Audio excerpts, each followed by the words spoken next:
Yeah, I mean, the WWE Network is the gold standard. The WWE Network is a great platform. Like, it is really fundamentally sound. Yeah. Mm-hmm. I've never used it. I'm not really a wrestling person.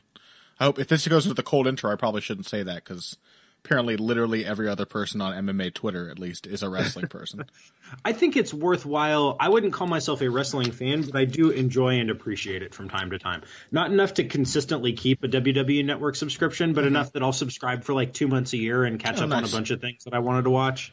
Yeah, I certainly don't mind being having my sports community of choice being pro wrestling adjacent. I definitely annoys me when people are like, it's not pro wrestling. I'm definitely you have to understand how closely connected MMA is to pro wrestling kind of person. Yeah, you have to see the back and forth between them too. Especially in terms of promotional tactics. Like, there's a reason why pro wrestlers do the things they do. It's because they've worked for about 50 years, 60 years. Like, these are effective tactics. Mm-hmm. Also, the literal back and forth of talent with like Brock Lesnar and Ronda Rousey now. Probably be many more.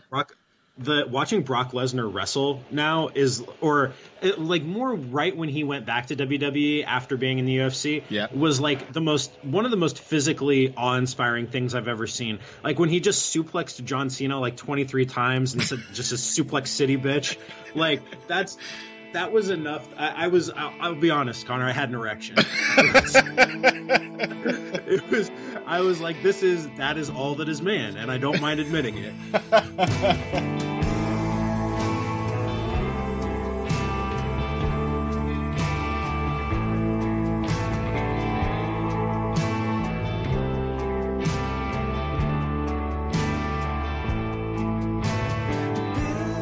Welcome to Heavy Hands. I am your host, Connor Ruebusch. With me, as always, is Dr. Patrick Wyman, and we have a loaded schedule for today's episode. Last Saturday, UFC on Fox 29 took place. UFC Poirier versus Gaethje, a fight of the year contender for sure, an absolute scrap, back and forth, blood-soaked battle. We have to talk about that, and that will indeed be the first segment on today's show, followed by a couple of the other fights from the undercard of UFC on Fox 29, most notably Israel Adesanya's second UFC fight against Marvin Vettori. Then we are going to move on to next week's UFC Atlantic City, aka UFC Barboza versus Lee, to discuss more meaningful lightweight fights and other cool shit besides, including Frankie Edgar versus Cub Swanson too. That's pretty compelling. So before any of that, Pat, Justin Gaethje, Dustin Poirier, these men, they murdered each other, although it should be noted, Justin Gaethje was not trying to die. As he told Herb Dean in the after the stoppage, Justin Gaethje, while he did want that fight to continue past the point that it did, he was not trying to die. And so fortunately, both warriors survived a bloody back and forth brawl. Yeah. I mean, could have fooled us, Justin. Could have fooled us. He did his best. This was everything we thought it could be and more. I mean, I guess the kind of wonderful thing about Justin Gaethje fights is that you have all these expectations for them, and not once has a Justin Gaethje fight ever failed to live up to your expectations for blood, violence, and guts. Yeah. Like, not once has he ever failed to deliver that to our benefit and probably his detriment over the short and long term. Mm-hmm. Yeah, and I imagine we're going to have a good bit of discussion on today's episode about the potential decline of Justin Gaethje, our concerns about his style. We've touched on this before, but now seeing him knocked out twice in a row in these brutal fights with these heavy-handed fighters, it is perhaps prescient to discuss whether or not we should see a change in Justin Gaethje's style or what the consequences of the style he is using may be soon.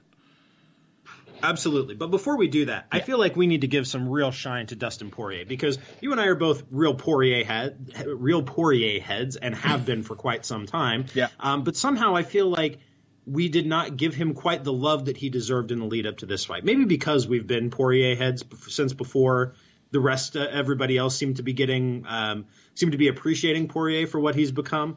Like, I feel like maybe we have not given him enough recent attention. We became, at the time that other people, I think, started to appreciate lightweight Dustin Poirier and what he could do, we'd already become revisionists. Where we're like, well, we were into him the moment he went to 155. Now we have our new altered theory on how his style works. And here are all the problems. Here are all of his hang-ups. And maybe focusing too much on knows and not on what he does exceptionally well, a lot of which he did exceptionally well throughout this fight. Yeah, so like back when he knocked the fuck out of Yancy Medeiros 3 years ago, you and I were fully on board the lightweight Poirier train. I was there for Carlos Diego Ferreira. I mean, I was there for that performance. I know that's not as meaningful of a win, I guess, but pretty damn impressive at the time. Yeah, seriously. But yeah, so I think what we saw in this fight was the very best version of Poirier's kind of mature style and what that has to offer. It still has some limitations. He's not a perfect fighter, but what he does really, really, really well. He has kind of added a lot of versatility to his game, and it was versatility that got him through this. Oh, absolutely. Yeah. And I don't know. I think of both of these guys, Pat, as like brawlers at their cores for different reasons, but it's interesting that in this fight, I think you get to see like both guys sort of moving away from that, being the sole identifier of their style, in very different ways. Like what was the kind of variety that really stood out to you with Poirier's striking? So for me, it was Poirier's ability to fight off of his back foot and stick and move, stick his jab out there, especially the jab. This was by far the best his jab has ever looked. To set a rhythm, to pick and choose his shots in multiple directions, right? So in the past, we've seen Poirier do a really good job of picking his shots in the pocket, of kind of moving around, under, through your guard, going to the body when it's there. But that's really been a thing that happens when he's proactive, right? When he has backed you up, when he's got you to the fence, when you're in trouble, that's when Dustin Poirier really shines for his ability to just pick and choose exactly the right shots to get the finish. I think we saw that play out in a much more kind of dicey situations in this fight, where he was the one who was under pressure, where he did not have the initiative, yet he still had the ability to pick and choose the right shots at the right times, whether it was a left straight here or going to the body there, the jab there, just touch. That was a big one, because when Gaethje really started to seize back the momentum, kind of late in the second round and then into the third rounds, Poirier adjusted by just touching.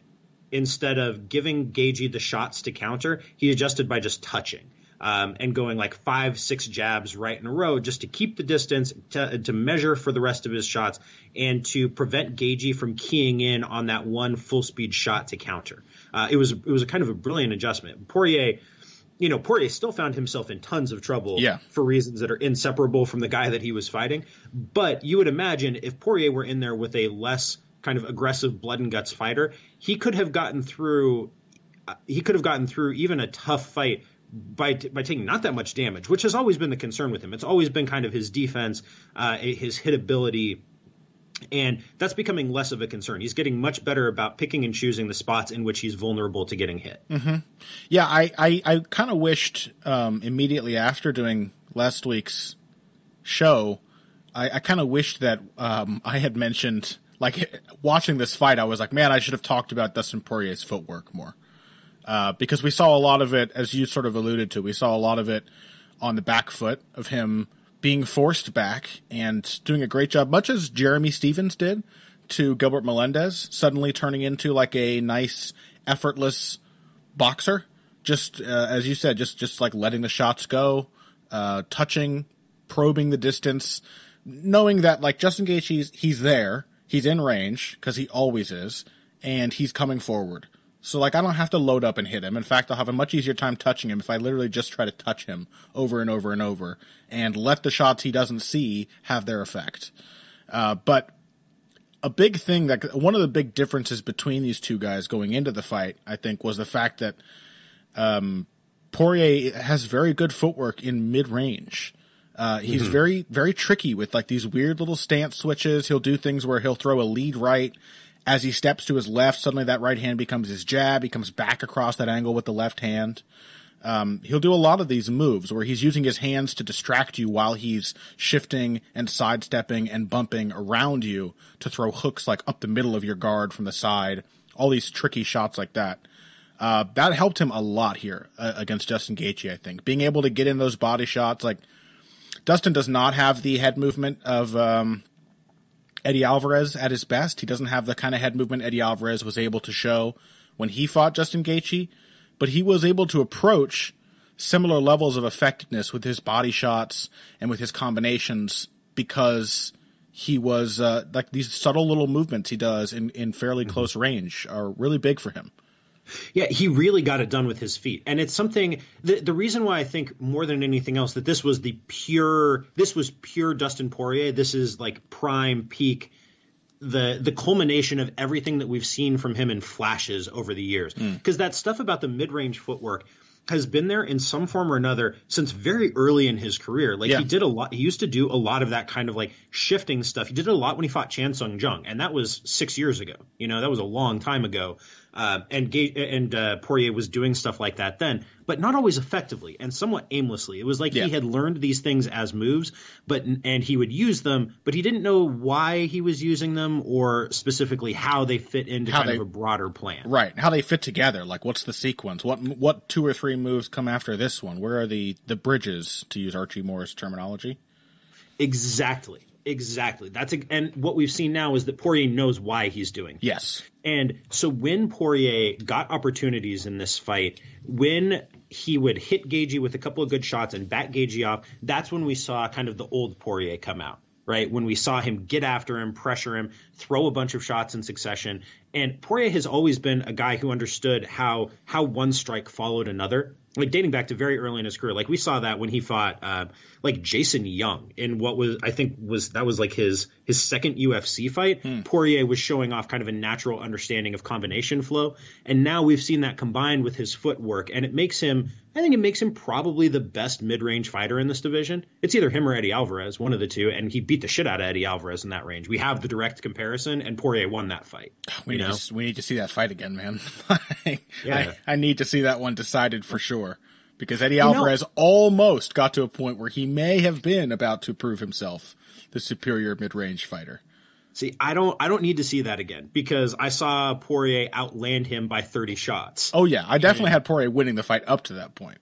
Yeah, I mean, would I mind seeing it again? No, absolutely not. But also, like Poirier, I want to see him fight Khabib. Yeah, I appreciated that call out, but doesn't a performance like this make you think? Like, doesn't that give you a better feeling of how Poirier would do in a rematch with Eddie Alvarez, or sort of alter your perspective on what would have happened after the point it was stopped? Like he showed some serious. He's always had a ton of heart, Dustin Poirier, and been super tough. And he dealt with the leg kicks in this fight even better than he dealt with the similarly effective leg kicks of Jim Miller. But this was like the most poised I've ever seen him down the stretch. Yeah. The ability to turn off into that touching mode. He really conserved his energy and stayed sharp well into a very, very fast-paced and very difficult fight in which he and Gaethje were both hurt several times. I mean, this was his 20th UFC fight. Yeah. If you're not poised by your 20th UFC fight, it's never going to happen. But it has, even until recently, it has been a specific problem for him. You know, like he loses his cool. I think that we have been past the point of him really losing his cool since I think the McGregor fight. I think that was the last time we saw Poirier really, really lose his cool. There have been times where he has given in to some of his baser instincts to just throw, but I don't think that's quite the same thing as him losing his cool. I would draw a slight distinction there, where I would say that there are times when you could draw Poirier into a kind of fight that still, in all honesty, favored Poirier. Like, if you decide you're going to draw Poirier into exchanges, that's not a bad fight for Poirier. Oh, I think there's a reason he's so easily pulled into that kind of fight. It's damn effective. He's really fucking good at it. Yeah. You know, and really dangerous in those spaces. So I think because they're younger Poirier, you really could just get him to do things that were drastically counterproductive. Sure. Same with Jeremy Stevens. I think it's worth kind of thinking about the similarities between Poirier and Stevens over the course of their careers. Poirier is I think better relative to his competition than Stevens is, but very similar kind of career arc where they got into the UFC really young. They got a ton of experience against very high level competition. It took them kind of a while to go to really good camps. And once they did, they improved by leaps and bounds and have kind of cemented themselves as guys who belong among the best in that division. It's just Poirier is a little more talented. Yeah, and for both guys, it feels like they have they've like they can fully reckon their own power now and what it's capable of, how to use it, how it can be used against them. Like these are two very good examples of like how to be a power puncher, how to have power be a major aspect of your game, going for the knockout being a major goal in every fight, and not just be a slugger. Yeah, that's true. That's a really good point. I mean, so I really want to see him fight Khabib because I feel at this point like he's kind of a nightmarish matchup for him. Sounds awesome. I mean, if Dustin Poirier, the thing is like every Khabib fight as it approaches, it always comes down to the same question. And maybe that'll be a little different now after the fight with Iaquinta, where he showed off a little more boxing. Maybe he's reminded us enough of his striking game. But the thing is, like, it's always, well, it might be a good fight or it might be a Khabib fight. So, like, what specifically about Dustin Poirier makes you think that he would be a bad matchup for Khabib? Combination punching and mid-range footwork. But what about takedown defense, Pat? I think it is. I think if you're going to hit takedowns on Dustin Poirier, you've got to be willing and able to eat a lot of shots. And Poirier also, this is not something we've seen from him in a very long time, but Poirier also has a really, really, really nasty front headlock game. So if you shoot on him in open space and leave your head out there, you can find yourself in trouble very quickly. He hasn't hit this choke in like 6 years, but but remember, he has like multiple Darce chokes on his record. He has always had a really good front headlock and a really great move to the back if you shoot on him in open space. His straight up takedown defense has not always been extraordinarily good, but nobody that I can ever remember has really succeeded in holding him down and beating him up. It's true. I don't know. Like, it's the thing is, you say those two names together, and I can imagine it being awesome. But I can also not to say that a Khabib win isn't awesome, but it's awesome in a different way. There are fewer questions. It's more like watching a Demetrius Johnson fight. You're just sort of marveling at the majesty of a perfect performance, and that's not the kind of fight I want to see out of Khabib right now. I want to see the person who can test him. Well, I think Poirier could, because at this point, I think the book is not entirely been written on Khabib striking, and we're still seeing new layers to that. I do think people are starting to figure out his wrestling game. I think people are starting to figure out that it is entirely dependent on the fence, or not entirely dependent, but very dependent on the fence for his chains. If you can shut down his initial shot in open space, you're just going to get time to strike with him if you can be proactive about it. Yeah, which is why the moment he gets a single leg in open space, the first thing he does is run you, even if he has to cover 30 feet to the nearest octagon wall. Exactly. Immediately holds onto your leg and runs you to the fence. Exactly. And I think Poirier's ability to take angles in that range, in that kind of mid-range where Khabib would be able to shoot a single, and more than anything else, this is what we talked about with Khabib's defense. If you just throw single shots at Khabib, that kind of style of defense he has is perfectly suited to picking off single shots, like one or two at a time. But yeah, if you throw 3 or 4 or 5 shots at him and you're willing and able to work the body, as Khabib kind of pulls his head back, his body is just there to be hit. Yeah. And you have had questions about Khabib's cardio in fights where he's not in control before. And I think that only one way to find out. Yeah, that is a very fair point. Hit him in the body. And I think somebody, like, if it's going to be a striking style matchup that beats Khabib, like, it does require somebody who can fight in a small circle, somebody who can like, you don't see this a lot in MMA, unfortunately, but somebody who can stay more or less in range constantly while using angles to take the target away constantly. So it always looks like if you can just move to your left behind a jab, you give the impression of retreating, but you're constantly occupying the center of the cage. You're never actually giving ground. You're making the other guy chase you without actually having to run away. Yeah, and really and truly, I have changed my mind on this to the point where, like, I thought that Barboza would be tough because he could play keep away. That's not how you're going to beat Khabib on the feet. It's going to be somebody who can stand their ground and throw at him and hurt him with those shots and make him feel those shots and kind of force him to dig layers down into his game. Because if you just stick and move all day, Khabib knows how to pressure somebody and take their space away. What you need to find out if he knows how to do is how to exchange with somebody and go layers deep into an exchange to then open up his takedowns. But leaving that aside, sorry, everything comes back to Khabib. Yeah, well, it's lightweight, modern lightweight. That's how it's going to be. But I did appreciate, man, like I think it makes a lot of sense for Poirier to call out Khabib after the fight, and he made it nice and punchy, good promo sort of call out. It's a good move for him. Well, yeah, because who knows what's going to happen with Tony? Like the opportunity is there. Yeah. Who knows what's going to happen with Tony Ferguson? Conor McGregor, God knows if he's ever actually going to fight again. He's laid the groundwork for that Khabib fight, but like, there's no reason to think that that's actually going to happen. He is also losing his mind, so God knows what will happen. Yeah, I mean, just buried waist deep in white powder, probably. But yeah, I mean, who else is out there? There's Eddie Alvarez. Eddie Alvarez could fight Khabib, but which would be an intriguing matchup for exactly the same reasons that we laid out for Poirier, because of mid-range footwork and all that good stuff. Arguably with better defensive wrestling, but also less effective as a pressure fighter than Poirier. Like if Poirier got the chance to back Khabib up, that would be very interesting. Yes, absolutely.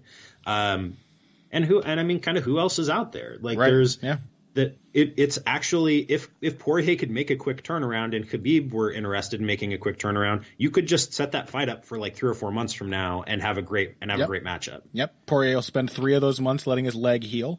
I don't know if you've seen the pictures he's been posting online. Faber Aldo-esque for sure, with the same way with like the lines of the trunks embedded into the bruise. Yeah, that's not a good look. So let's talk a little bit about the man who did the leg kicking. Yes. What do we make of Gaethje from here on out? What do you do with him? What do you do if you're him? And what does this mean for kind of the ramifications of his style? All right. So Justin Gaethje came into the UFC saying, at some point I'm going to get knocked out, which, yeah, that's his style, the wild brawl in every single fight. There's never been another MMA fighter I can think of who was so predictable to brawl in every single matchup as Justin Gaethje. You can assume he's going to slug it out with whoever he fights. And now he's been knocked out twice in a row in just his second and third UFC fights. And they've been phenomenal fights in which he's had some very good moments. And he was actually well in control of this one and seemed to head on the cards and seemed to have the momentum up until the moment he was knocked out by Poirier. But I think you do have to consider, like, what adjustments can be made. Like, at what point is Gaethje not only taking punishment, but now succumbing to it going to be too much for him to handle, and how does he avoid it? I think we're already in the process of seeing that transition happen, is the thing. I think Gaethje is moving away from being a brawler into being more of a pressure fighter. And he's always been a pressure fighter. He's always liked to come forward, but I think he's sort of losing some of the trying to develop ways around the just slugging aspect of his game. You can see in these last 3 fights a lot more combinations, a lot more footwork, a lot more touching and pawing with shots, and not just loading up on bombs. I think we're going to see more of that. Like, I would like to see more of that out of Justin Gaethje. More reliance on his defense, more reliance on counters, still keeping the pressure on his opponent, but using his defense more aggressively against them when they try to get him off. He did a fair bit of that in this fight. Like, the thing is, Poirier had a hard time catching Gaethje on the chin for much of the first 3 rounds of this bout. It was not easy. Gaethje does not really get enough credit, I don't think, for how he uses that high guard of his, how he likes to change levels. He'll dip and roll from one side to the other, change the position of those arms with his upper body movement to get them in the way of punches. Like, he stays nice and active with that coverage, and even moved his feet a little bit while defending in this fight, more than he has in past ones. Yeah. I think we have to understand before you write off Gaethje, right? And I think there's a certain segment of people who, after 2 consecutive knockout losses, are kind of ready to write him off and say we know who and what this guy is and what he has to offer, which is a really super fun action fighter. Sure. I think the first and foremost, we have to understand kind of the contours of the matchups that he's been in here. He fought the 2 best combination punchers in this division. in Poirier and Eddie Alvarez. The two guys who understand better than anybody else how to pick and choose and move shots around a guard. And then another guy in Michael Johnson, who is also a really good combination puncher, right? If Gaethje had been fighting, I'm going to use Conor McGregor as an example of this because I think the style contrast is so strong. Gaethje's defense would work very well against somebody like Conor McGregor, who throws 1-2 shots at a time, who places his shots really well, but a kind of a high, tight guard where you're playing peekaboo around it and then trying to counter off of it while pressuring, that is a much more difficult matchup for somebody who's only throwing a couple of shots at a time, even if he's throwing a lot of those 1 or 2 shots, which McGregor does. Nate Diaz made it work when he was pressuring in their rematch. Yeah, exactly. Yeah. I mean, I think we have to understand the specificity of the opponents who have given Gaethje such drastic problems. Yeah. It's when he's like left behind that guard hanging in mid range. Somebody like Poirier or Alvarez has taken that angle on him, and Gaethje's like his feet aren't that quick. He's still there. If he's walking you down with that high guard and you're retreating, it's a lot more effective than if he's just sort of hanging out there his chin ready to be plucked, Yeah, it's hard to overstate how badly Gaethje would have beaten the shit out of somebody like Edson Barboza. Oh, you know? God, like that's where somebody who is throwing combinations, but they're rope combinations, and you can just picture in your head that happen, and Barboza throwing 4 shots that all bounce off of Gaethje's guard, then Gaethje hits him with a left hook and a low kick, right? And where Gaethje's in these fights where he's still getting hit, but he's not getting hit clean and not getting hit especially hard. It's just these two guys that he's fought were kind of uniquely equipped in the deepest division in MMA to give him these particular kinds of problems. And that's not to say that if he were fighting that, like, to use the McGregor example again, like McGregor wouldn't throw more combinations in that kind of fight, or that he couldn't place the perfect shot on Gaethje. And in fact, McGregor would probably still be substantially favored for good reason in that fight.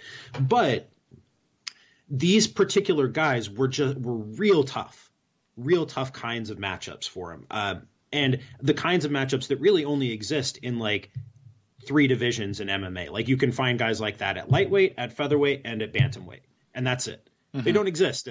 These guys don't exist at welterweight or middleweight divisions like that.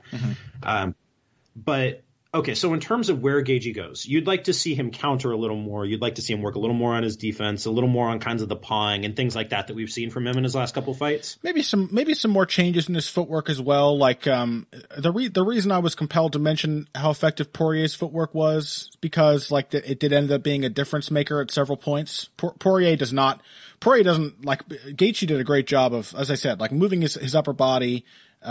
Keeping his guard up, using it to deflect. And the point about Barboza's rope combinations being an easier job for Gaethje is very true, I think, because you could see him doing it in this fight when Poirier wasn't throwing rope combinations. Gaethje was anticipating a rope combination. He would get low and then you'd see him move like, okay, I just dipped under the jab, block the right, block the left hook. He was expecting what the likely shots were coming after the previous one.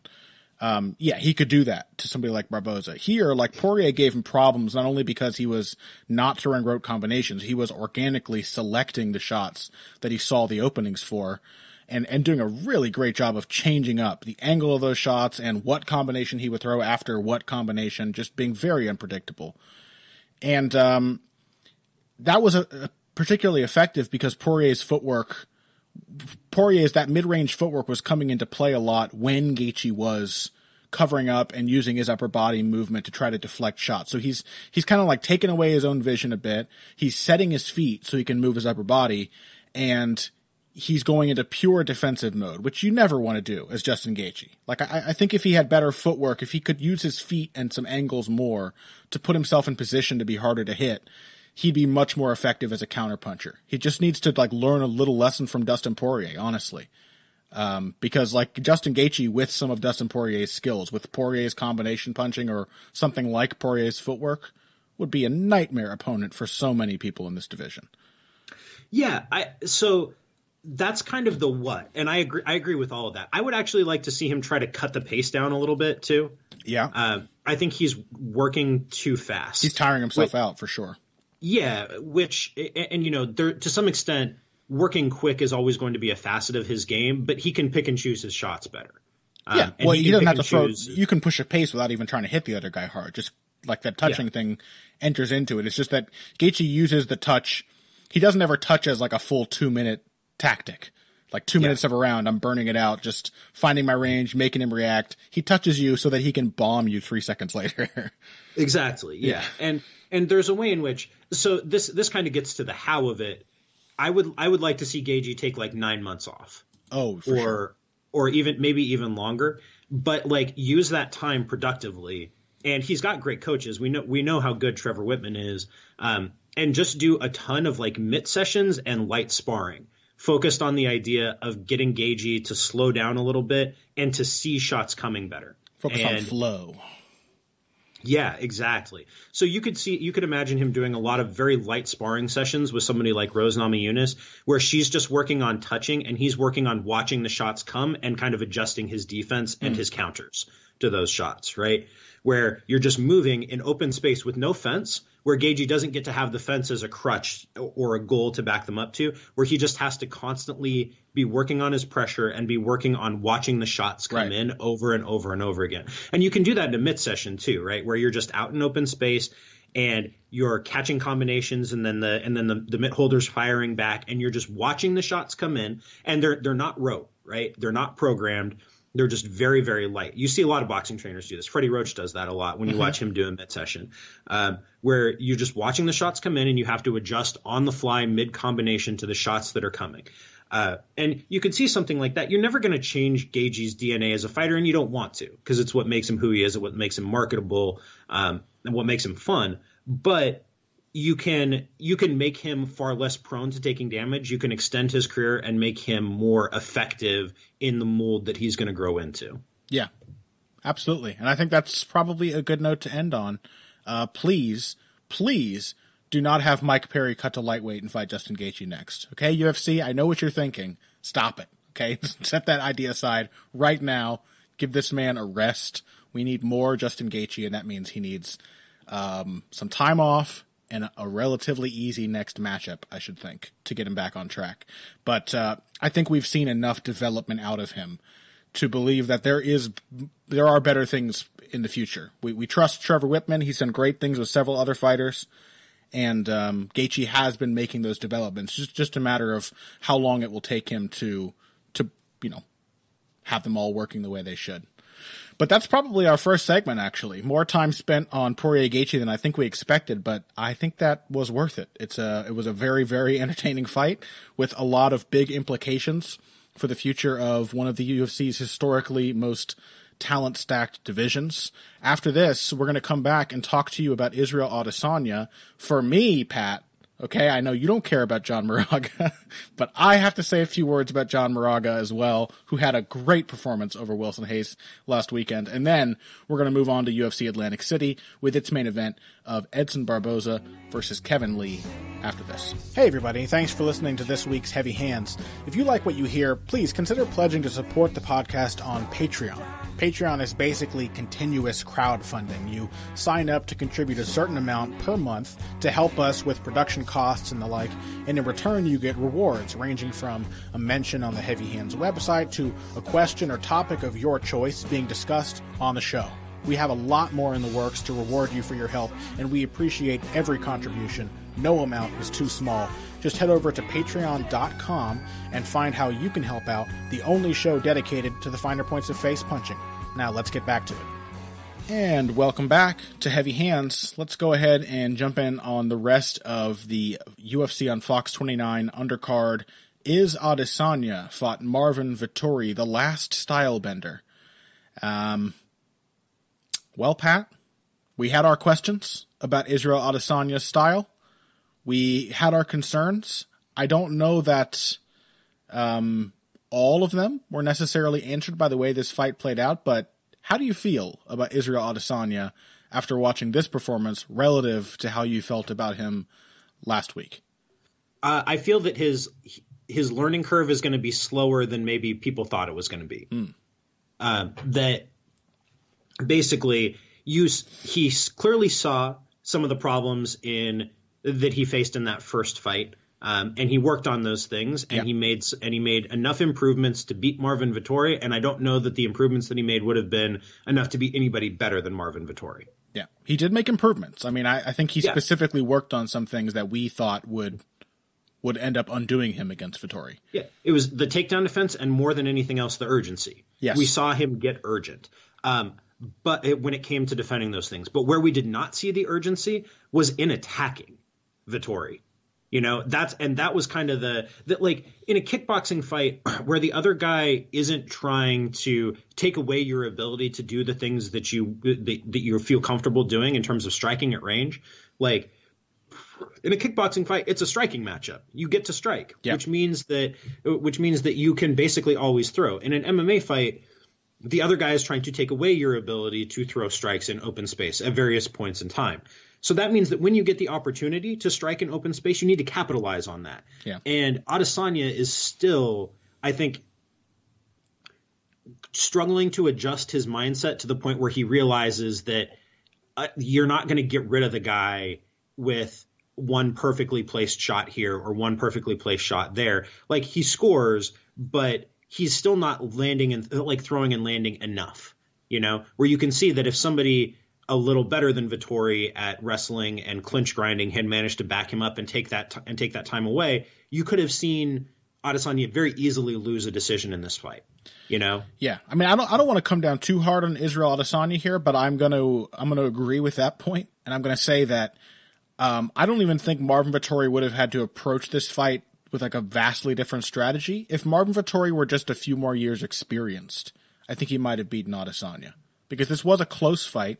And when the third round came around and Vettori had now fully adjusted to the idea that, Adesanya was surprising him and hurting him and hitting him in the face and doing all kinds of tricky shit, he got to the point where he was like, okay, I'm resolved. I have to walk him down, throw combinations. Every time he throws, I got to throw back, and had some really good success on the feet. I mean, throughout stretches of this fight, Vettori was finding home with his punches, but especially in the third, he upped the pressure, and it became a really significant factor that Adesanya was not busy enough. Like he was essentially, I think we mentioned this last week, but he was essentially expecting his like the threat of his striking to prevent the opponent from striking with him. Like, you know what I mean? Like, I can sting you, I can pop you, and then it's kind of a surprise when the other guy is like, okay, I'm swinging back. Not to say that Adesanya can't adjust to surprises on the feet. If we're going to praise him some, his striking defense is awesome. It's really, really fun to watch. And it's prescient because just last week or the week before, we did a segment on striking defense in MMA, a topic which is always sort of frustrating for folks like me. And it was nice to see Adesanya using a lot of the moves and putting sequences of defensive moves together the way that I had asked for more MMA fighters to do it. It's clear that coming from a high-level striking background really does make a difference. The problem is that, like, you still have to get stuff done with those maneuvers. And when you're, you know, like, if you're just barely, like, still winning the fight pretty clearly, but still just barely getting past with your striking, a guy like Marvin Vettori, then it does suggest that some changes need to be made. Yeah, I mean, the defense thing, I'm glad you brought that up, because Vettori went a sparkling 20 for 122 in headshots in this fight. He landed 16% of his headshots. Not good. That is, even by, I mean, and Vettori is not like a bad puncher. I mean, like, he knows how to find guys' chins. He knows how to land shots. Like, that is a shockingly good number. But yeah, so I think you hit on the important point, which is that when you make a guy miss, you need to hit him back. Right. You need to punish him for that. But that just comes back to this idea of, like, when you get those opportunities in a fight like this, you really need to exploit them, because you're not necessarily going to get that many opportunities. And you don't know if you're having great success on the feet for 3 minutes and you manage to land like 12 or 14 really, really great shots, like Adesanya did, if you pick any 3-minute stretch of this fight, but then you get taken down in the last 2 minutes, the guy mounts you and lands a whole bunch of shots, you've probably lost the round. And stuff like that, as you get deeper into a division, even like middleweight, that has a lot of really good fighters at the top, there are going to be guys who can and will do that to you. Yeah. You know? So, but the only reason I want to make this as clear as possible to be kind of this critical of Adesanya is because of his talent. It's because he really could be like a top 5 fighter if he kind of puts everything together, right? Yeah. And so the reason to kind of hold him to this standard is because he's capable of it. It's not because you're shitting on him for the sake of shitting on him. Like there's always, you kind of got to bear the standard in mind. And the standard for Vettori is young pressure fighter thrown in there with a legit world-class striker who still managed to do pretty well. Yeah. So that's the reason why Vettori gets praised. Vettori still lost the fight. Like there's no question about that. Mm-hmm. Yeah, it was close, but I was myself surprised that it was a split decision, honestly. I thought that Adesanya pretty clearly won the first 2 rounds. It should be said, one more note to make. First, I'll agree with you. Yeah, like we want to see the best out of Israel Adesanya. Those tend to be the people we criticize the most. Not the most vehemently. I'm not mad at Adesanya for the way he fought. It's just I have the most things to point out because I most want to see these things change. You know, I want to see Adesanya at the peak of his powers as an MMA fighter. And you want to see peak Israel Adesanya versus peak Robert Whittaker, because that fight would be fucking awesome. God, right? Like, I want to see it now. Yeah, you know, that's the reason why you make these critiques, is because those are the fights you want to see. You want to see him. You want to see Adesanya in there with guys like Yoel Romero and Luke Rockhold doing the damn thing. Like you want to see that, and so that's why you critique him against the Marvin Vettoris of the world. Yeah, and in that spirit, it must be said his ground game is shit. I mean, we saw Adesanya's. Yeah, we did see like a brief glimpse of it. I didn't expect anything different, but I think anybody who watched like his previous fights, the way that he would try to avoid the ground, all the funk rolls, all the crazy scrambling, I think that did suggest pretty heavily that if he ever did get settled into a position, he would not really know what to do. And that was the case. He got put into half guard or side control by Vettori in the 3rd round of this fight and just laid flat on his back and did nothing. So yeah, there are like obvious areas in which Adesanya needs to improve. It is worth pointing out that if this was his Thompson versus Brown sort of test, he passed it, and convincingly, although it must also be pointed out, Vettori does not have the experience of a guy like Matt Brown to know exactly how to just bring war to an unseasoned MMA fighter. So, you know, a little bit different, but enough good stuff out of Adesanya. Like, it was truly electrifyingly beautiful striking. Some really, really sexy fucking combinations. Again, the defense, not just the fact that he was hard to hit, but the way he moved. Slip a shot inside. Okay, now I roll under the follow-up. Now I pivot with the roll. It was the way he sequenced his defensive moves together that was really impressive. And I just want to see those things fitting into a more complete MMA game. I really want to see that. Yeah. So who do you want to see him fight next? That's the real question here. Gosh. I can't even, like, I just want to see him brought along really slowly, and I don't know how much time he has for that. Like, how old is Adesanya? He's in his late 20s? 29. Yeah. Like, you know, you got to kind of hope for a quick development. Like, Stephen Thompson had a very quick development as an MMA fighter, and you got to hope for something similar out of Adesanya. Maybe he can go train with Robert Whittaker, honestly, work with his wrestling crew, and up that aspect of his game. But as for a fight, I don't know. Do you have any ideas? No name really comes to mind. Yeah, I've got a couple. Yeah. I would like to see him fight Brad Tavares. Okay. That's option number one.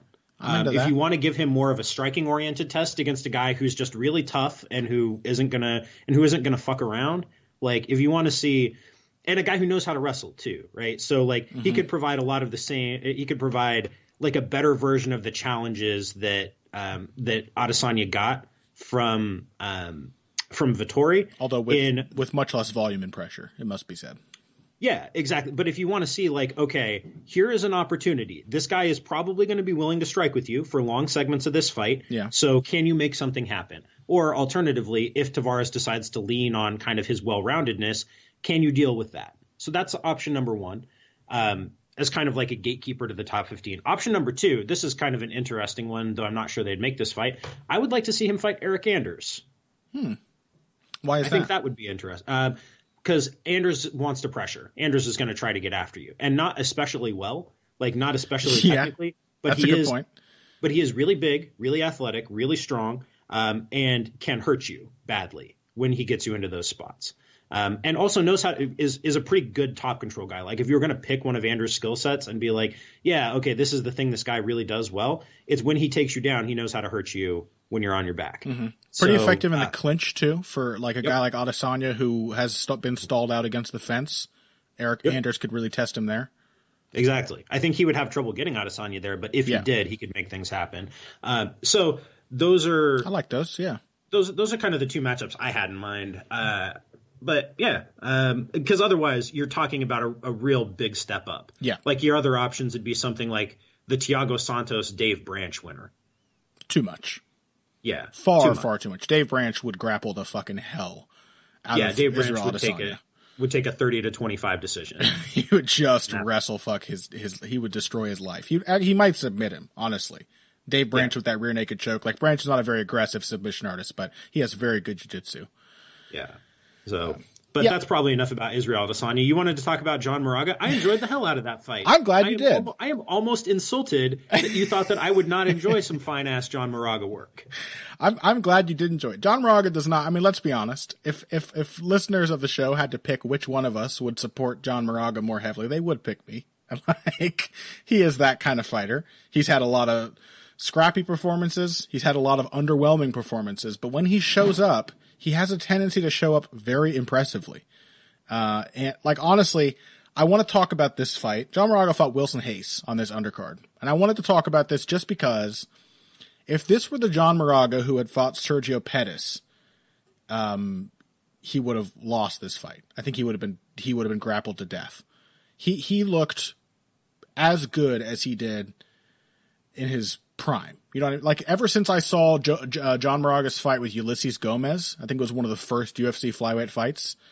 Ever since I saw that fight, I mean, I have been wanting to see that level of boxing out of John Moraga again. I've been wanting to see that kind of head movement, that kind of combination punching, that kind of authoritative punching in sequence. And we saw it in a brief flash that led to a knockout in his last fight. And we saw a lot of it here against Wilson Hayes. John Moraga came as close as an unathletic veteran can to beating Wilson Hayes up the way Henry Cejudo did. Like, if John Moraga had Henry Cejudo's athleticism, he would have knocked Wilson Hayes the fuck out.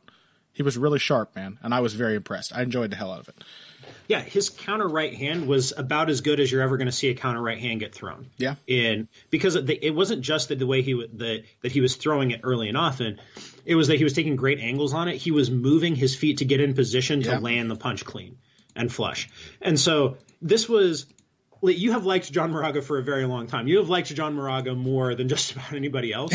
Well, it's not the like. Well, the inconsistency. Yeah, I get it. He'll have. Yeah, I mean, that's nobody has ever denied that John Moraga, like when John Moraga is on, he is a top 5 flyweight. You know, in this fight, he looked like a top 5 flyweight. Yeah. And then he goes through stretches where he kind of forgets how to do things or just doesn't do them and makes really bad decisions. And when you get those fights where Moraga is not leaning on the things that he knows how to do really well and makes a bunch of really bad decisions, like hanging onto a front headlock for a guillotine on a guy who's like a high-level black belt. That may have happened in this fight a couple of times. He had confidence in that guillotine, though, man. Yeah, but like when you get the combination of bad decision making and not leaning on things he knows how to do really well, he looks really underwhelming. And then you get fights where everything kind of plays out right. And you're like, holy shit, how is this guy not like a 3-time like title contender? Right. It must be as many things in fighting are tied to confidence or some kind of mental whereabouts. I don't know how to phrase it, but like in this fight again, he just looked super comfortable picking his shots, and he was throwing with heat too. Like he was throwing serious power, sitting down on his shots while keeping his feet moving. Really authoritative counterpunching. And, you know, like, again, it's not just like, oh, he wins, I say he looked great, he loses, I say it's because he looked bad. Like, the reason he won here is because he did things he was not capable of doing in previous performances. He was, and honestly, like, I know he went for that silly-ass guillotine, and it was a very bad idea, but he came kind of close and ended up in top position the first 2 times he went for that choke. Hayes got him down. And very quickly, Moraga got on top. was like he came in confident, and so at stretches he was able to out-grapple Wilson Hayes. I think just because like he had the initiative and was feeling good. He was feeling in control of the action. Yeah, that's a really good point. I mean, Moraga is also, and this is the last thing I kind of want to say about this before we move on to the next topic. Yeah. Moraga is also my case study for why I think John Crouch is a really excellent coach. Because I think Crouch has consistently gotten as good out of John Moraga as any coach could. Yeah. You know what I mean? Where like he constantly puts Moraga in position to win fights. And then Moraga very often kind of makes decisions that lead to him not winning, or he gets out talented in those fights. Like that has happened a lot to John Moraga. Yeah. He's just in there with guys who are way more talented. They're way faster, or they hit way harder, or what have you. Never going to beat like Joe Benavidez or John Dodson. Yeah. Especially not Demetrius Johnson. Like, give me a fucking break. Yeah. But like Crouch has really grown on me as a coach in the last couple of years, just because I'm like, man, his guys are really kind of outperforming their talent always. Yeah, one of the best metrics of the quality of a trainer is to look at their like non-talented fighters, their untalented fighters, and see how much they can get out of them. And John Crouch has a few of those guys, and they're all pretty impressive. Yeah, I mean, same deal with Marvin Vettori and Rafael Cordero. Right. Those looking back at the last fight that we talked about, where like Vettori in that third round was some straight up Rafael Corderoing. Yeah, and Cordero work in the corner where he's like, you're not getting after him. The only way you're going to win this fight is by getting after him. So get after him. Do exactly what we trained to do. Cordero is the most. Nobody else could have been that positive after that second round. By the way, like he was still so positive in how he told Vettori to fight. But it's this weird thing where Cordero talks to you like that, and then you come out and it's just like your evil twin enters the next round. I don't know what it is, but he's so nice and smiley, and it causes his fighters to act like savages. I love it. It's exceptional calmness. But yeah, so at any rate, that was what I wanted to say about that. Do we want to wind up this segment, make it a short segment, and go on to the next one? Let's wind up this segment. I don't know if it even qualifies as a short segment. I feel like we've probably done over 20 minutes here. But after this, we're going to come back and talk about some of next week's fights. We're going to try to cram them all. Quick. I'm so sorry. I had one more thing. I wanted to add. Okay. Come on, man. Come on, man. Shout out to Antonio Carlos Jr., who is finally growing into the fighter that we thought he could be. He should have lost to Tim Boetsch by the rules of shoe-face fights. That was like, Tim Boetsch was, like, literally, Zane Simon and I were laughing about this. Tim Boetsch's favorite move is the kick with which Dan Kelly knocked Antonio Carlos Jr. out. Like, Tim Boetsch loves the chip shop kick. It's his favorite shit. And couldn't get it to work. Yeah, but so finally, nice to see him kind of capitalizing on the just almost limitless well of talent that he possesses. Yeah, it does feel a little less impressive when you put it like that. Well, I mean, he's one of those dudes who he had only been fighting as a pro for like a year and a half or 2 years when he won the Ultimate Fighter, and so he's one of these dudes who got in way too young, and we've kind of slowly but surely watched him turn into the dude. And when you watch all of a guy's ups and downs take place in the UFC, it gives you a different perspective on him, and it leads you to underestimate it. It happened with Dustin Poirier, too. Like, all of Dustin Poirier's prospect losses have happened in either the WEC or the UFC. I mean, you are describing the case study for this. It's called Ryan Bader syndrome for a reason. Yeah, Ryan Bader syndrome. Yeah, I mean, it happened to Jeremy Stevens, too. Yeah, people always forget how good these fighters are because they just see them lose on a big stage. Mm-hmm. Yeah, absolutely. Yep. So, yeah, shout out to all these guys. Big shout-outs, big love, much love from Heavy Hands, blah, blah. When we come back, Barboza Lee, Edgar Swanson, Aljamain Sterling versus Brett Johns. 3 very spicy and enticing fights after this. Financial support is fantastic, but there are other, even easier ways to support Heavy Hands. Perhaps the best is by spreading the word. We know our fan base. You're all cool, popular people with serious social media presences. You're tastemakers and trendsetters. Okay, there are 1 or 2 of you that don't fit that description. You know who you are, but no matter what, you can always help us out by telling folks about the show. You can also give us a positive rating and review on iTunes and Stitcher, things like that. We rely on word of mouth and positive feedback to grow and improve, so thank you very much for your time and your help. Now, back to the show. Welcome back to Heavy Hands. We have just spent a good portion of time, Pat, discussing other parts of the upcoming UFC schedule, other things that interest us, but now it's time to look to next week's UFC card. It'll be the last UFC card, as you pointed out to me, for 3 weeks following, which is pretty crazy. So let's hope we get some really exciting action-packed fights to set us up for a nice UFC vacation here.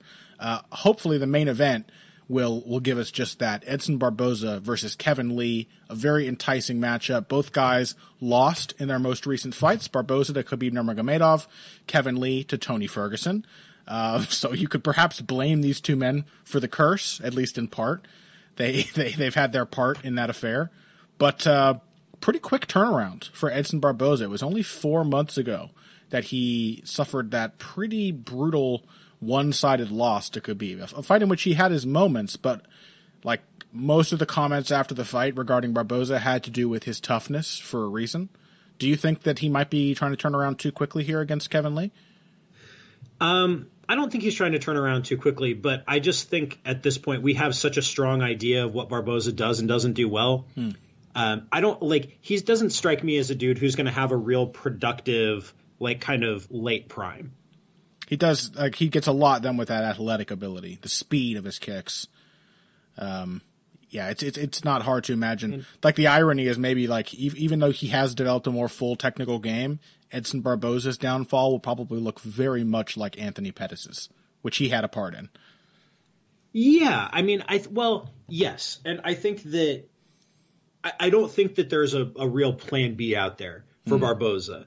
That when he loses his ability to win kind of semi-quick paced but not overwhelmingly paced technical kickboxing matches, then things are going to go downhill really, really quickly for him.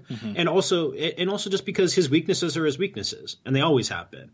He does not like it when guys get in his face, and he's got the level of guy who could trouble him by getting in his face has risen as he's gotten more skilled. But the basic weakness has always been there and will always be there. And also, if and when you take him down, he doesn't really have a lot to offer unless he's right close to the fence and he can wall walk. Yeah. But, I mean, still, at the end of his career, I will remember Edson Barboza as somebody who did a very effective job of papering over flaws that would have troubled a lot of other fighters much more. Yeah, and I don't think he's close to the end of his career. I just don't think he's going to have this. I don't think he has another big run left in him. Okay. I put it that way. He's 9 years into his pro career. He is, how old is he now? He's 32, 31 or 32. He's 32. Okay. Yeah. So I think kind of what you see is what you get here. Whereas with Kevin Lee, I'm very much the opposite. 25 years old. Yeah. Is just coming up on 6 years into his career. So he's still making drastic improvements from fight to fight. My big concern for Kevin Lee here is how will he react after the death of his coach? Yes. Yeah. That's a guy that he was very close to. Yeah. For those who don't know, Robert Follis passed away. We mentioned this on the show before, but Robert Follis passed away back in 2017, I think, near the very end of the year. Kevin Lee really felt like his main student at that time. And was definitely the guy who Follis had the clearest influence on of many of the guys he's ever worked with. As a coach who's been working with fighters, who had worked with fighters for over 20 years, he had a really dramatic impact on Lee's game. And especially in that Ferguson fight, we saw huge leaps, I think, in Lee's ability to strike and just over the course of his last several fights, how well his whole game is starting to fit together and how much more comfortable he is, even in bad spots. You have to give a lot of credit to that for Robert Follis. And Kevin Lee was he seemed pretty, as you might imagine, pretty distraught after Follis's passing. Do you have any idea what his training situation has become since then? I don't know. I think he's still in Vegas. Let me run a quick check here as we're on this. We'll do our Instagramming. Yeah, Instagram is the very best tool for figuring out all of this. Let's see. Recent pictures of Robert Follis. Yeah, we see him sparring with Yair Rodriguez, which is interesting. Please tell me he didn't go to Valley Flow Sports. I don't know. I think the thing to take away from that is that Yair is moving around and doing other things. Is in Vegas, which would be much better. Yeah, I'm not sure. It's not entirely clear. who is not entirely clear where he is. But we can cut a little bit of this out. I'm curious to know. They don't have to listen to us entirely looking at Kevin Lee's Instagram, I guess. Or maybe they do. Maybe that's the price they pay for all this delicious free content. Listen to us, Instagram, you motherfuckers. Oh. Listen to that, Instagram. Yeah. Can't fighters just put a hashtag for what their camp is in every single Instagram post? I mean, come on. Seriously. Just say, like, be nice. Be like Jimmy Rivera and just hashtag every single team member in every single photo. Yep. That's what we're looking for. Yeah. Okay. Well, we don't know. There is no indication whatsoever of what his training situation is. Yeah. Okay. Well, we're back. We've looked at Kevin Lee's Instagram. We've looked around. There is no obvious indication of what his training circumstances might be now, although it does seem like it's still prescient that we brought up the death of Robert Follis as a potential factor in his performance, a potential factor impacting his performance, because there are still pictures of Robert Follis. He's obviously with a fight coming up for the first time since Robert died. He's thinking of his old coach. So in what ways do you think that might affect what we see out of Kevin Lee? I think the two areas. First is preparation and game planning, which Follis was really, really, really good at. Follis had Tony Ferguson's game understood and down to a T and had Lee's responses drilled into him. And if Lee had not had that god-awful staph infection and a terrible weight cut that went along with it, that fight, those ground exchanges, I think, were pretty revealing as to what Lee is actually capable of. Oh, my God. The end of the first round, like, absolutely savage ground and pound. And before that, against pretty good grapplers, Lee had finished his last 3 fights by rear naked choke. Mm-hmm. He literally stole the crown of RNC King from Michael Chiesa by choking him out from the back. Yeah, to be the king, you got to beat the king. Exactly.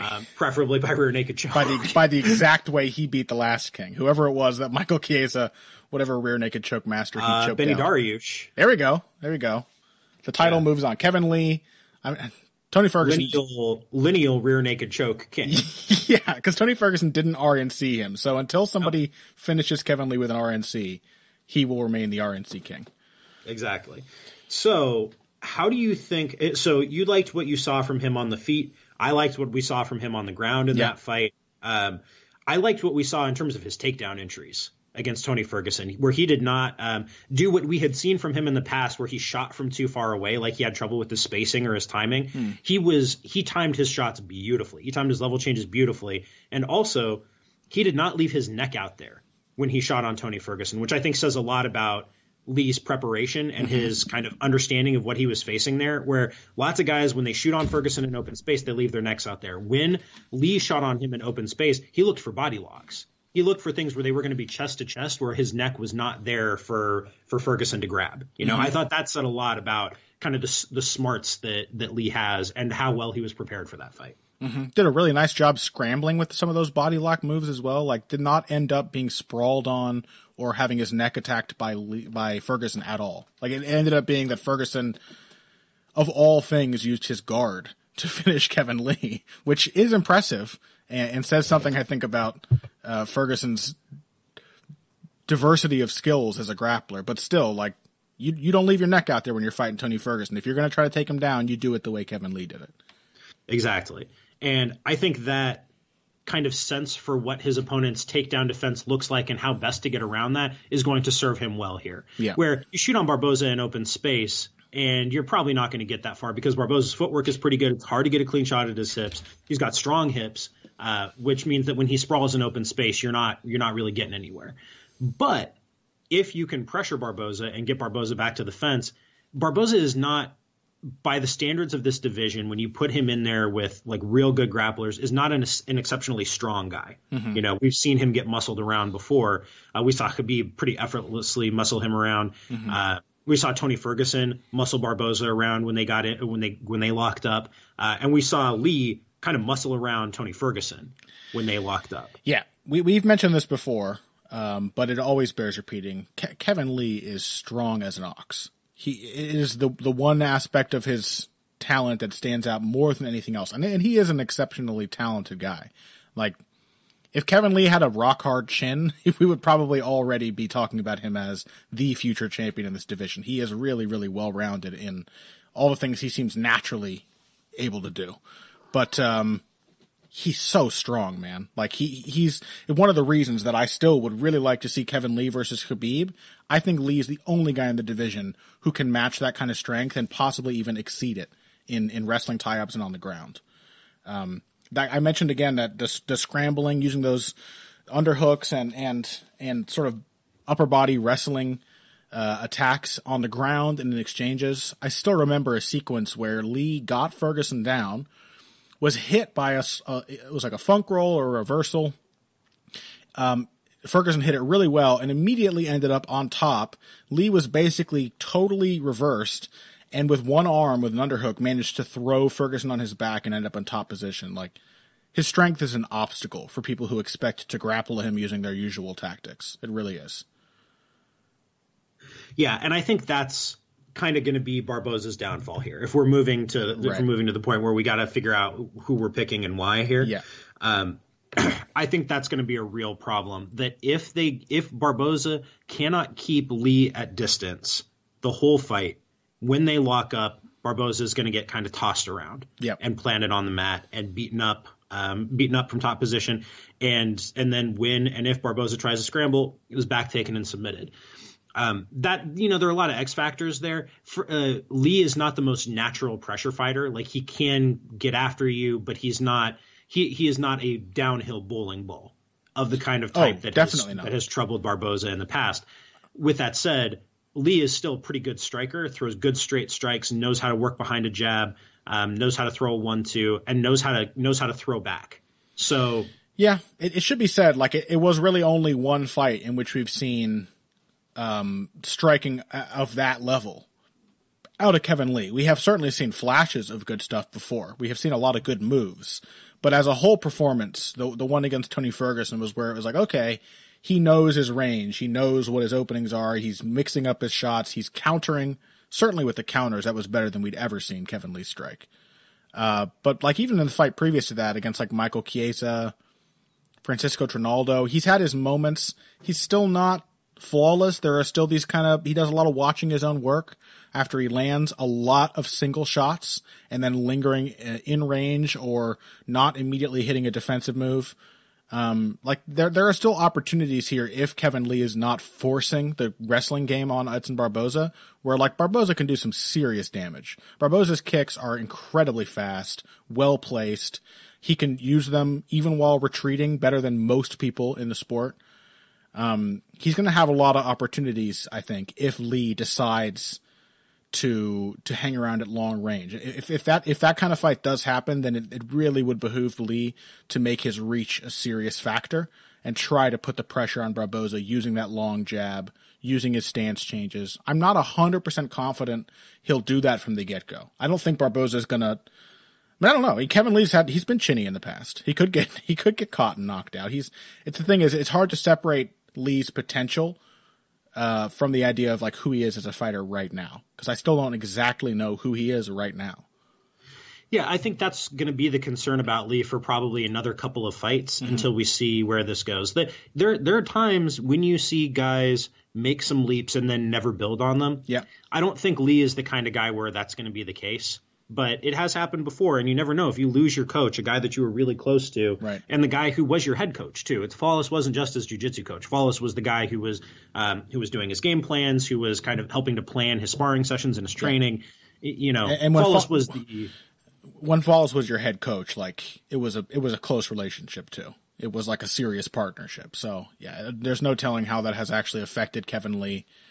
And what impact it may have on a game that was still in development at the time that Flawless passed. So we will see. I am keeping, I don't know, I guess we have to make a prediction here. I'm keeping my mind open to the idea of Edson Barboza having a shocking amount of success on the feet. I think that's distinctly possible, but, gosh, I don't know. Like, Barboza might win this. It really behooves Lee to get in there and wrestle the hell out of him. But he probably will, right? It would be insane if he fought Barboza and didn't try to push a wrestling game on him. Didn't try to pressure him to the cage. Yeah, I think that's absolutely what's going to happen here. Yeah. There's also the chance that maybe Lee is strong enough to not have to use the fence to get Barboza down, that like if he throws a really nice 1-2 down the pipe and runs in on a double, he can just pick him up and slam him. Yeah. I think outside of Khabib, whose wrestling game is far more fence dependent than Lee's is. Like, this has to be said. Lee is a really, really, really excellent technical wrestler, not just his strength. His strength plays really well with his technical wrestling game, but Lee has a really strong arsenal of takedowns, and he has a lot of drive when he gets in on your hips. So he can drive through and finish a double in open space. He can get in on a single, hit a high crotch lift. Like, he knows how to finish in open space. He doesn't have to have the fence to do it.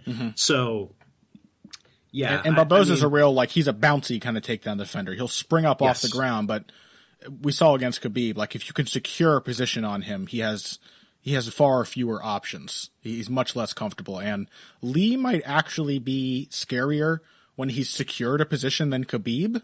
Like, maybe I won't go that far, but Lee has some nasty ground and pound. He's super strong. He's very, very aware and tight with his technical positioning on the ground. Like, he knows exactly where his hips are, where your hips are. He's always in tune to what the angle you're trying to take is, and always adjusting when he's on top.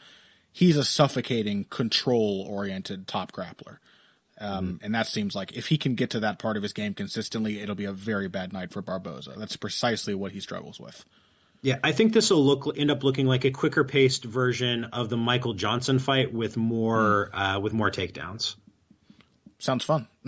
I'm looking forward to it. Yeah, I mean, that's kind of how this seems to me, because there are not a lot of analogs for Lee out there. Like, Lee, like, it's easy to look at Lee and be like, oh, he's a wrestle boxer. So one of the oldest typologies in mixed martial arts, but that kind of sells short his athletic gifts, just how good he is when he does get it down, when he gets a top position. It's not like he just lays on you when you get to the mat. Yeah. And the kind of what we've seen in terms of the potential of just what is really pretty basic meat and potatoes boxing. Yep. Yeah, so. It's difficult. It is difficult to map where exactly that goes, but with the talent like Kevin Lee, it's exciting to think about it. Let's talk about the co-main event here, Pat. We'll try to do these fairly quickly, and that may be a struggle for this one. But at featherweight, we have Frankie Edgar here. Speaking of quick turnarounds, Frankie Edgar got knocked out for the first time in his career by Brian Ortega in his last fight. Now he is rematching Cub Swanson. Is there anything weird going on with this fight? Is this like... It seems like a weird matchup to me. Like, it seems like it should be like a short notice replacement where they're like, okay, well, we'll do Edgar Swanson 2 because, Ricardo Lamas pulled out 4 weeks ahead of the date. But I think this is just the fight. Frankie Edgar wanted to come back, and I guess so did Cub Swanson, because he also lost to Brian Ortega in his last fight. Yeah, you asked about turnarounds a little earlier. This one does worry me for Frankie, especially against a guy who is pretty heavy-handed in Cub Swanson. Like, Cub Swanson can and will knock people out. So, yeah, it does worry me a little bit. Do you see any reason why the dynamic should be all that different than their first fight? That's the thing. I think that's the weird thing, right? Is that, like, it's like it's the same fight except for this one very new and potentially very important X factor. Just the fact that Frankie was just knocked out for the first time ever, and is turning around really quickly, trying to get back on track. But otherwise, like, how have these guys fundamentally changed their games since the last time they fought? They haven't. They're just better at it. Yeah.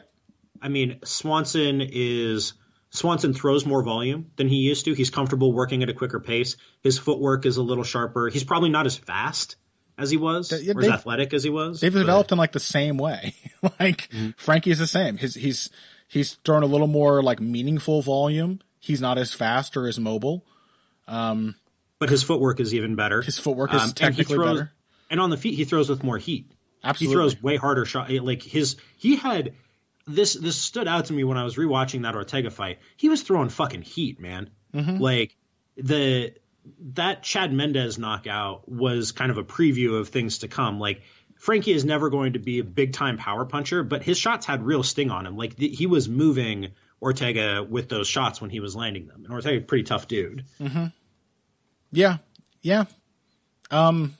So how to analyze a matchup like this? I guess I said it might be hard to make it short, but really, like, what happened in the first fight? Let's go ahead, because that's our base for looking at this matchup. First time around, Swanson had a pretty nice start. He gave Edgar a little trouble with his boxing, which tends to happen to Frankie Edgar in the first round of his fights.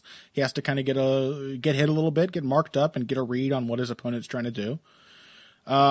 Frankie Edgar went for a few failed, quote-unquote, takedowns, and then after that round, it was all Frankie Edgar.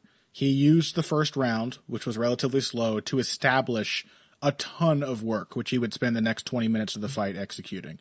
The takedowns set up shots in the clinch, which then set up further takedowns. Once he got Cub Swanson on the ground and secured him in half guard, this remains one of Frankie Edgar's most punishing grappling performances. His striking from top position was nasty and sustained and just brutal in this fight. And I don't know, what can Cub Swanson do to prevent that same turn from happening again, other than knocking Frankie Edgar out in the first round this time? Yeah, I mean, that's really the question here, right? Is can Cubby land something big on a guy whose chin was just cracked? So, I mean, yeah, he can. He definitely can. Can he? Yeah, absolutely. I don't see any reason to think that that's especially more likely, I guess. Yeah. Because, yeah, I mean, it's not even the first time a guy is knocked out. That's maybe more of a symptom that his chin has finally failed than that he's now, like, particularly, I don't know. This is why I brought up Barboza first, talking about turnarounds, because that's the kind of performance that I do worry more about generally. Is he took some sustained punishment and was beaten up for a long time. He ate a lot of shots, and like there's a reason. I don't have numbers to back this up, but I'm fairly certain this is true. Like if you look at CTE among boxers, you get a lot more of it in smaller weight classes because the big guys knock each other the fuck out and save themselves from absorbing a cumulative punishment. And that's what Barboza took. Edgar was just like, he wasn't beaten up a lot. He just got knocked out. He got hurt and knocked out.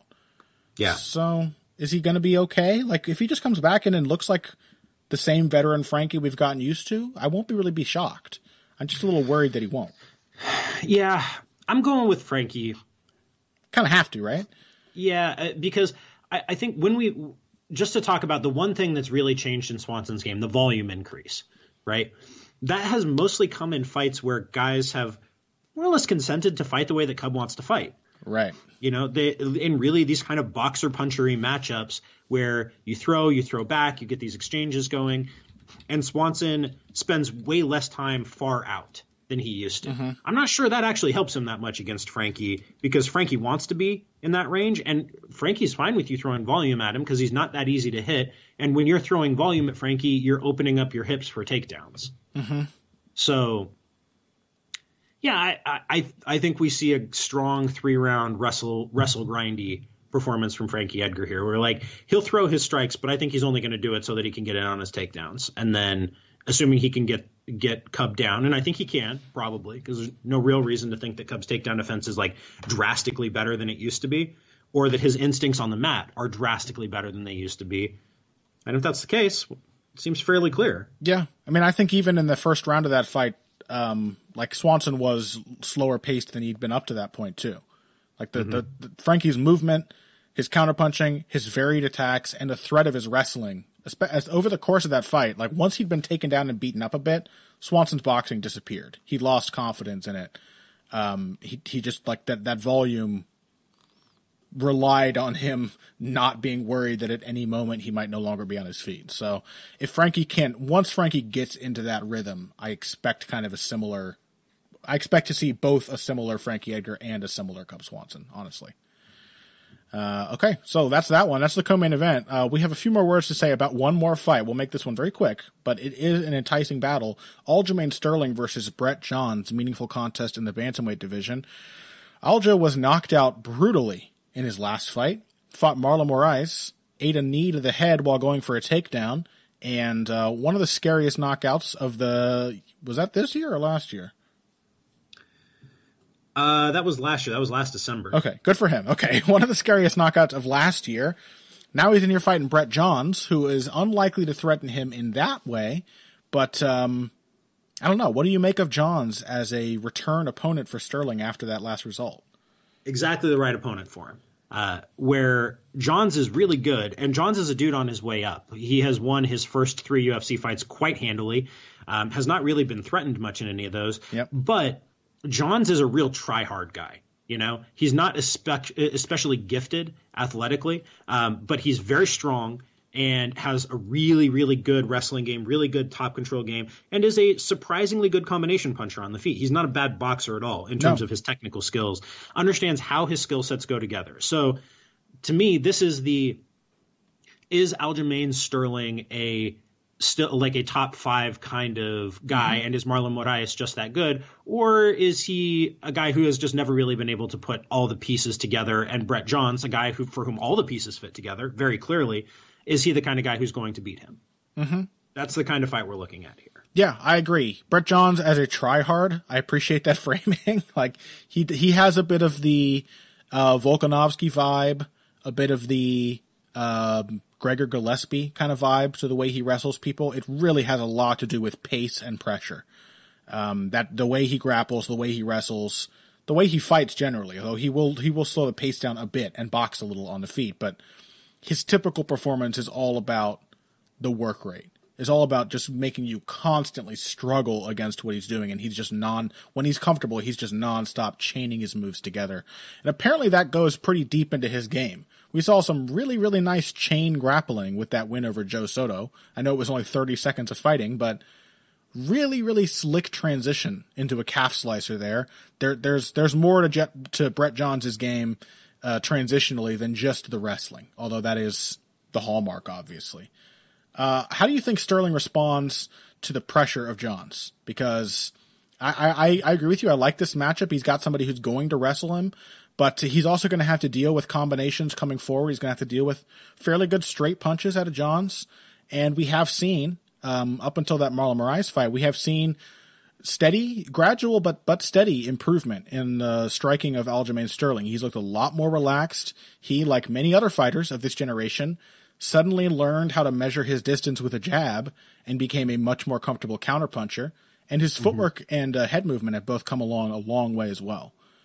Yeah, Sterling was a guy for whom the pieces were always kind of there floating around, and they didn't come together into a coherent whole in his UFC career. They did much more so when he was on the regionals. Honestly, it was very strange because like his game made way more sense as a coherent whole when he in 2013 than it did in 2016. Took a weird one of those weird like backward steps where he had this crazy dynamic style that then became like weird and stilted as an experienced pro. Yeah, so I think I'm really torn on this because I could see Johns just coming in and kind of being the more consistent fighter and winning 2 rounds. And then I could also see Sterling just being drastically more talented than him. And the first time they lock up in a wrestling exchange, Johns trying to pick him up, slam him, Sterling scrambling out the back door and taking his back and submitting him. Sure. Like Johns is so aggressive, so much pressure into the grappling. Sterling is exactly the kind of fighter who can use ground pressure against his opponents. It's often very risky to just keep pushing forward into a position. You basically give the other guy a chance to get around you. And for a back taker like Sterling, that having a guy shoving into you when you've got a front headlock or something like that is just a recipe for disaster against Aljamain Sterling. But also Sterling, what was the problem with when he fought Brian Caraway? The problem for him was the pressure combined with the wrestling, just this nonstop forward pace. Johns is younger, more athletic, and maybe not a better technical striker than Caraway, but probably one that you have to worry about his striking more. Oh, I think he's a more technical striker. The best analog for Brett Johns as a striker is Brad Pickett, but like a less shockingly hittable Brad Pickett. Okay, younger Brad Pickett. Younger Brad Pickett. But I guess what I really wanted to say is Brian Caraway is not a bad striker. I just want people to know that. He's okay. Yeah. So, but as a parallel, like the Caraway fight for Sterling seems really prescient, or seems really salient to this one. Like, he's going to be dealing with a lot of the same problems. Yeah, so the question is, does 2018 Sterling deal with that better than the 2016 Sterling did? Because I think the answer to that's probably yes. Yeah. I don't think you're going to beat Sterling exactly that way again. It was right after that fight where we saw, like, the newest incarnation of Sterling revealed. It was like he toyed with becoming the guy he was against Tannen Barao in the Asuncao fight. Right after losing to Caraway, it was like, he can tell the openings are there and he's finding them, but he just can't convince himself that's how he should be fighting. And then he learned to do that. He became a more effective striker. He became a more varied fighter. So yeah, like, it's kind of like a run back of the Caraway fight for him. But again, like, Johns is meaner and more aggressive than Caraway, and he pushes a similar pace for a similar length of time, but, like, with a lot more threat behind it, I think. It's not just the chokes that you have to worry about with a guy like Johns. He will really beat you up. I think I'm going to go with Johns here. Like, I don't know yet how Sterling's going to look after that knockout. I think he's kind of been a weird guy mentally from time to time. He's often been very mentally tough, but other times it's like he shuts down and doesn't know exactly what he's doing. I don't know how he responds to the first really dramatic stoppage loss of his career. And Johns is on a roll. Like, he's never been beaten. He seems exceedingly confident. As long as he puts on a typical performance, I think the pressure and the wrestling combined is going to be a little too much for Sterling. I think Sterling's going to wear down like we've seen him do in some previous fights. I'm going to take Sterling here. Because at the end of the day, I think the talent thing is going to be huge. Like, Johns' game is going to beat a lot of fighters. Mm-hmm. But I don't think it's going to beat a guy who is still a really excellent wrestler himself and has proven himself to be a strong and diverse grappler, right? Who knows how to get out of bad positions, who knows how to get his opponent in really bad positions, who knows how to scramble really well, great move to the back. And is a good enough and funky and weird enough striker that really kind of meat and potatoes in the pocket boxing. Because Johns does not have weapons from further outside that. The reason that he is so heavily dependent on pressuring is because he can't do much to you from even straight punching distance. Yeah. Johns is not a huge threat. So I think against an athletic guy, pretty quick, moves well, and is a dangerous wrestler and grappler in his own right, I think we may see Johns kind of bump up against the limits of what his talent can do for him. It will definitely serve we're looking at both of these guys as developing talents. It'll definitely serve as like an IQ test of sorts for Brett Johns. Like, if he can beat Sterling, I think it'll say a lot about. If he beats him in the way I expect him to, it will say a lot about how he can intelligently approach an opponent who offers a lot of counters to his game. Yeah, so like, not to end up in bad positions, not to give Sterling those paths to the back, the ability to keep the pressure on somebody who's being evasive. Like, if Johns wins here, we'll see a good performance out of him. Likewise, if Sterling wins, it'll take a very good, sharp performance out of him as well. I like this style matchup a lot. Yeah, this is a really, really good fight. I don't think we can overstate that. I'm still a believer in Sterling at this point. That and I believe in kind of the talent that he has. But if he's going to get beaten by a dude with this style, it's going to be Brett Johns. You know, I've liked Johns for a long time.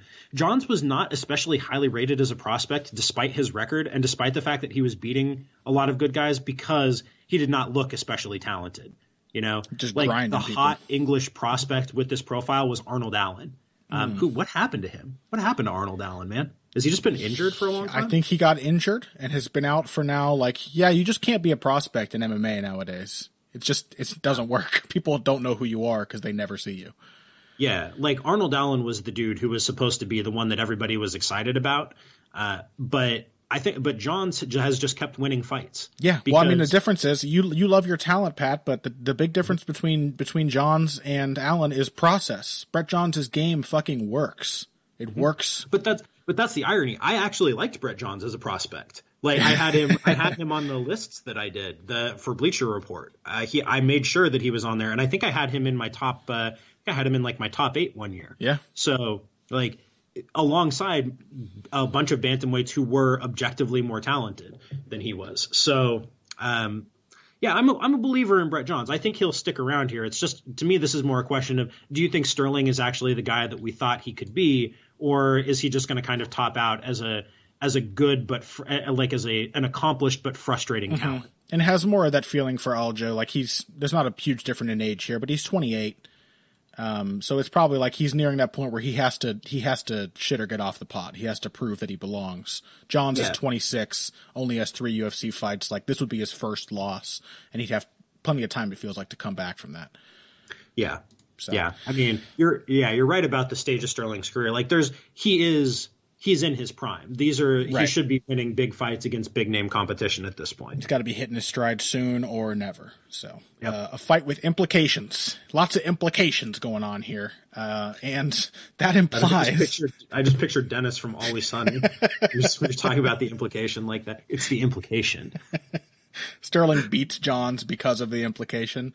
He he builds an octagon on a yacht far out in international waters. He's like, hey, you're going to be my next win. And Brett Johns says, why? Dennis, sorry, Aljo. I forgot we weren't talking about. Sorry. Don't get me on a kick. I really do like my It's Always Sunny. Boy, what a graceful end to the show. Just a fantastic. I'm implying that we should get out of here at this point. Thank you all for tuning in. We really enjoyed last week's card. I think this next one is looking pretty solid. And then, as I said, 3 weeks off after Barboza Lee. It's going to be 3 weeks until UFC 224. And really, I think it's going to be until UFC 225 that I get really, really excited for a fight card again. So this will be a nice way to wind down with some quality fight night type action. We hope you all enjoyed the breakdown and analysis from us here. Pat, before we go, do you want to tell the people listening what you have coming out this week? I have an interview on Tides of History with the popular historian Roger Crowley, who writes books about kind of the early modern period in the Mediterranean. And his most recent one was about the Portuguese in the Age of Discovery and the foundation of the Portuguese Empire. So their trips down the African coast and into the Indian Ocean, which is super important historically and doesn't get talked about enough, and just a really fascinating topic. He's a really, really fun author. Like if you're at all into kind of very readable, interesting history books, Roger Crowley's stuff is fantastic. Nice. So I got the chance to talk to him. He's a really interesting guy, and I had a lot of fun with it. So that's coming out Thursday. Otherwise, that's about all I got going right now. Rock and roll. I don't know what the hell I have coming out this week. I just have a bunch of projects on the burner that are all slowly coming together. So don't expect anything. Be pleasantly surprised, please, if you do see something. Otherwise, heavy hands for this week. Make sure you check us out on Patreon, by the way. We posted a couple of bonus episodes last week. More episodes of The Underdogs. Phil McKenzie and I talked about the long and recently finished career of Mike Pyle, who has long been regarded as one of the greatest gym legends in all of MMA. And we never really got to see that level of supposed skill in the cage until very near the end of his career. We got little glimmers of it. So it was a lot of fun to talk about, like, sparring partner syndrome and how fighters' mentality affects their technical performances, and also to celebrate the career of Mike Pyle, who I think every MMA fan has a certain affection for at this point. So check that out. Pat and I did a bonus episode last week, now defunct because the fights have happened. But if you want to listen to it, go listen to it. It's probably still fun. And we were probably right about literally every single thing we said. So make sure you check that out. And otherwise, that's it for us. Find us on social media. Your comments, questions, or concerns. Twitter is usually the best spot for that. You can find Pat at Patrick_Wyman or me at Boxing Bush. That's BUSCH. Find us both on Facebook.com.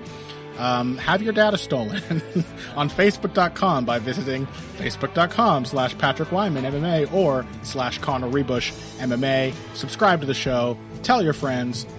Support us on Patreon. Do all that stuff. And until next time, if you came here today for the finer points of face punching, you came to the right place. This has been Heavy Hands.